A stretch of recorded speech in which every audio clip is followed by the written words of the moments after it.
ഷാനവാസിന്റെ graph താഴേക്കാണോ ഈ ആഴ്ച പോകുന്നത്? ഷാനവാസ് സദാചാര പോലീസ് കളിയാണോ കളിക്കുന്നത്?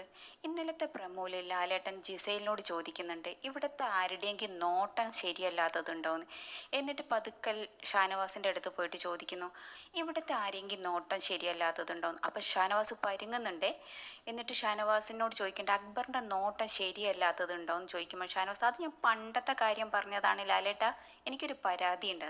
ലാലേട്ടൻ മോനെ അവിടെ നിൽക്ക്, എന്തിൻ്റെ മറുപടി പറയാമെന്ന് പറയുമ്പോൾ അത് ഞാൻ പണ്ടത്തെ കാര്യം പറഞ്ഞതാണ് ലാലേട്ട എന്ന് പറയുന്നുണ്ട്. ഷാനവാസിൻ്റെ ഗെയിം നല്ലതൊക്കെയാണ്, പക്ഷേ അക്ബറിൻ്റെയും ശരത്തിൻ്റെ അടുത്തിരുന്നിട്ട് തന്നെ അവർക്ക് നേരെ ഒരു സദാചാര പോലീസ് കളിക്കുന്നതായിട്ടല്ലേ കാണുന്നത്. ആദ്യത്തെ ആഴ്ചയിൽ തന്നെ ജിസേലിൻ്റെ ബോഡി ഡ്രസ്സിങ്ങിനെ കുറിച്ചിട്ട് പറഞ്ഞിട്ടാണ് ജിസൈലിനെ നോമിനേറ്റ് ചെയ്തത്. ജിസൈലിന് അതൊന്നും പ്രശ്നങ്ങളേ അല്ല, അവരൊക്കെ ഒരു മോഡലിങ്ങിലൊക്കെ വന്നിട്ടുള്ള ഒരാളാണ്. അപ്പോൾ അവരുടെ ഡ്രസ്സിങ്ങൊക്കെ കാണുമ്പോൾ എല്ലാവരും ഒന്ന് നോക്കുമായിരിക്കാം. പക്ഷേ അതൊരു സദാചാര പോലീസിലേക്ക് കൊണ്ടുപോകുന്നത് ശരിയാണോ?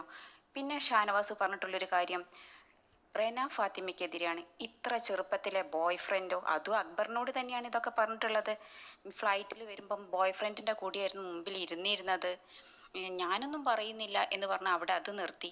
പിന്നീട് ശരത്തിനെതിരെ എനിക്കൊരു ആയുധമുണ്ട്, അത് ഞാൻ ചിലപ്പം പിന്നീട് പുറത്തെടുക്കുമെന്ന് പറയുന്നു.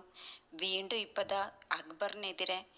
ഇത് ഫുള്ളായിട്ടും ഗെയിം കളിയാണെങ്കിലും ഒരു സദാചാര കളിയല്ലേ. ഇപ്പം ഗെയിമൊക്കെ മാറിയിരിക്കുകയാണ്, ഗ്രൂപ്പുകളൊക്കെ മാറുകയാണ്. പക്ഷേ ഷാനവാസ് പേഴ്സണൽ കാര്യങ്ങൾ പറഞ്ഞിട്ട് കളിക്കുമ്പോൾ അത് ഷാനവാസിൻ്റെ ഗ്രാഫ് താഴ്ത്തുകയാണ് ചെയ്യുക. രാത്രിത്തെ എപ്പിസോഡിൽ എത്രത്തോളം കാണിക്കും, എത്രത്തോളം ലാലേട്ടൻ ചോദിക്കുന്നൊക്കെ നമുക്ക് നോക്കാം.